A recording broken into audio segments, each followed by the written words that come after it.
Gracias por continuar con nosotros. Estamos platicando con Carlos Sandoval respecto al campo y hablábamos de una visión a corto plazo. Está por terminar el sexenio, viene un cambio en el sistema de gobierno, de gabinetes, incluso a lo mejor de partidos en diferentes estados por las elecciones que se van a vivir. Sin embargo, quisiera preguntarte si en la agenda nacional, a nivel presidencial federal, ves reflejado una solución por parte de los tres candidatos que existen ahorita, por lo menos bueno, son 4 candidatos, pero los 3 principales. Fuertes. El problema del campo en México, podríamos pensar que todos tienen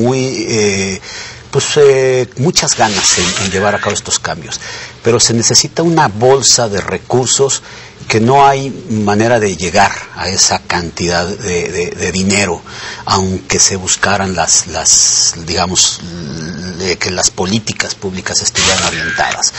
Hoy hablamos de no más de 30, 40 mil millones de pesos a proyectos productivos, cuando necesitaríamos por lo menos 100 veces más esa cantidad de recursos, y no nada más los recursos, sino los proyectos propiamente, o sea, proyectos viables, proyectos que vinculen a la investigación, al desarrollo tecnológico, a encontrar los mercados de oportunidad para que realmente se generen círculos virtuosos en la recuperación del campo.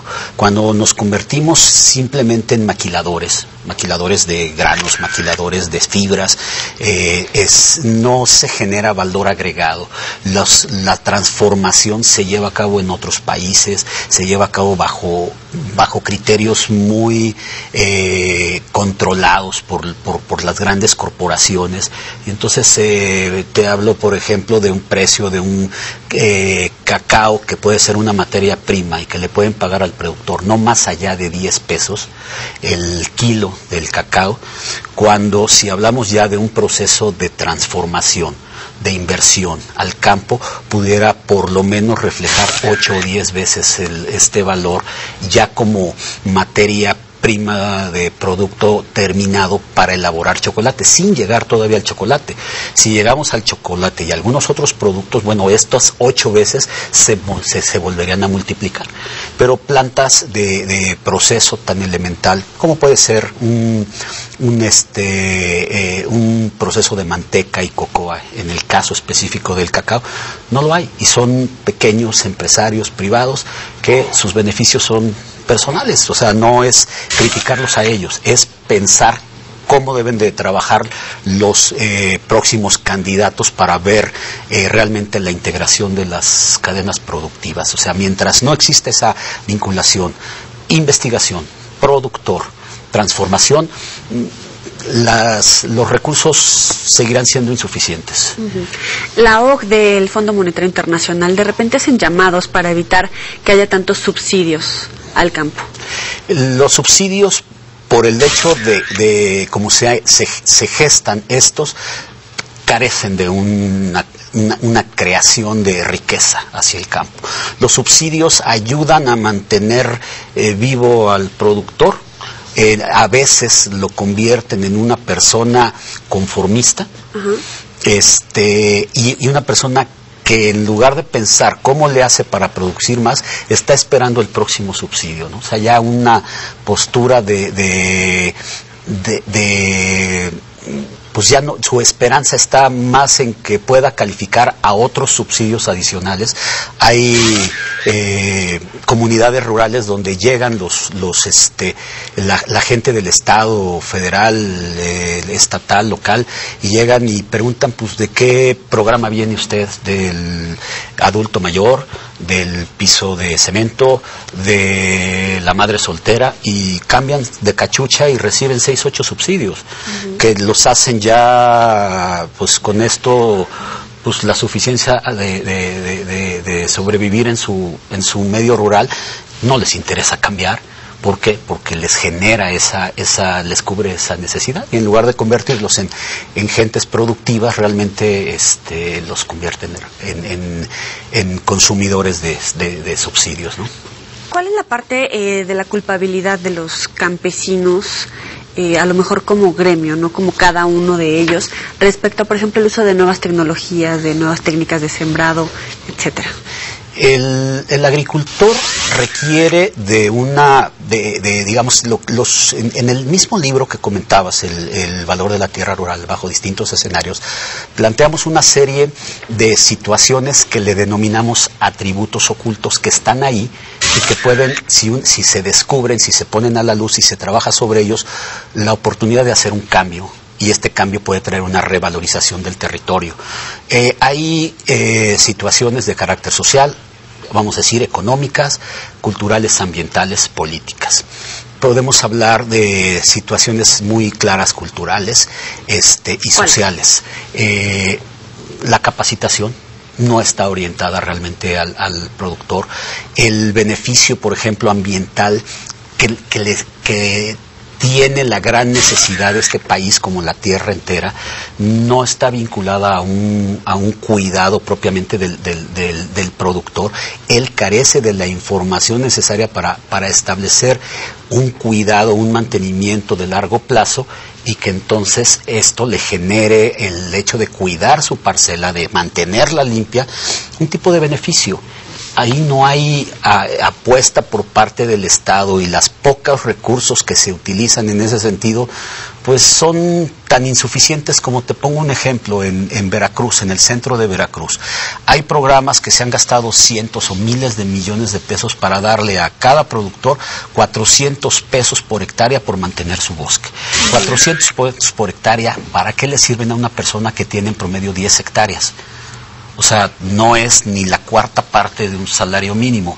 Y sin embargo, una persona que llega con un recurso para darle 10,000 pesos por cada árbol que le entregue, pues la proporción es totalmente desfavorable hacia utilizar programas desvinculados con las academias, que no les estén pasando las tecnologías y las formas de hacer más rentable la tierra.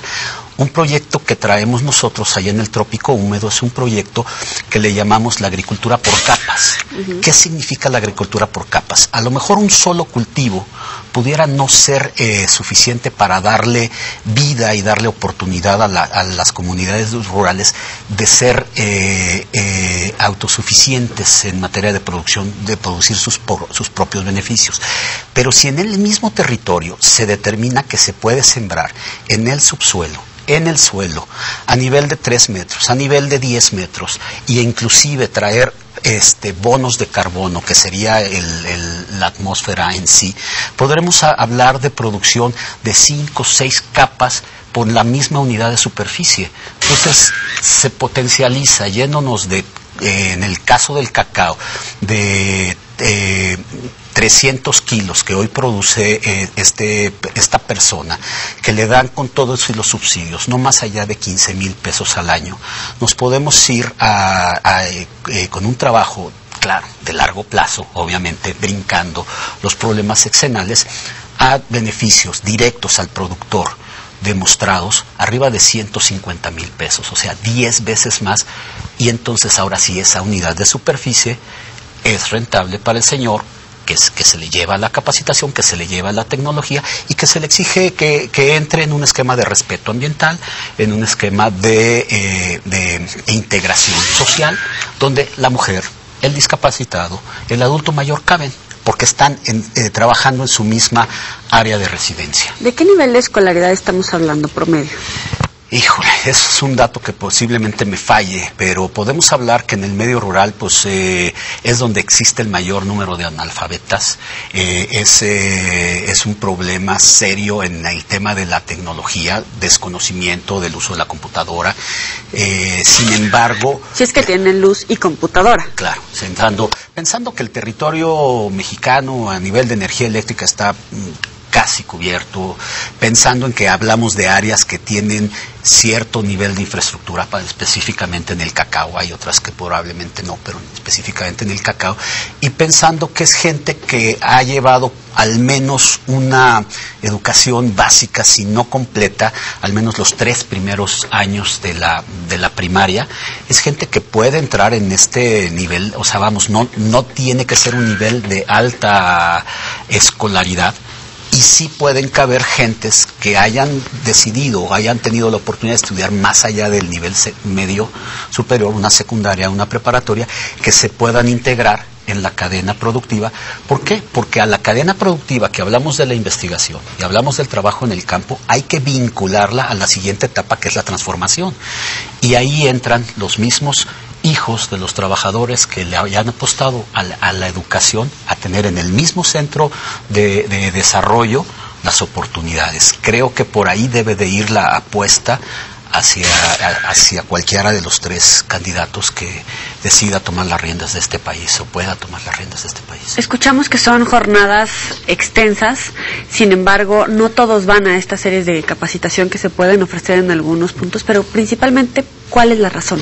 Pues es que imagínate traer a la gente a capacitar a un sitio. Los costos de ellos de transportación tienen que dejar de trabajar en su parcela, tienen que tener el gasto del alimento, del transporte y para asistir a una capacitación. Tenemos que pensar en cómo podemos ayudarlos y no cómo queremos nosotros presumir que ayudamos. La capacitación tiene que llegar a su centro de desarrollo. La capacitación tiene que ser al mismo momento que el señor sigue trabajando en su parcela, o en su momento generar jornales que le permitan a él recibir un beneficio por entrar a este esquema de producción. Uh-huh. Y entonces ahora sí vas a tener la oportunidad de tener gente con ese grado de conocimiento para poder participar en la producción, porque de otra manera, por más programas de capacitación que hagas en enormes centros construidos para tal efecto, pues las comunidades no tienen esa facilidad como la tenemos en las manchas urbanas para disponer del tiempo, para disponer del recurso.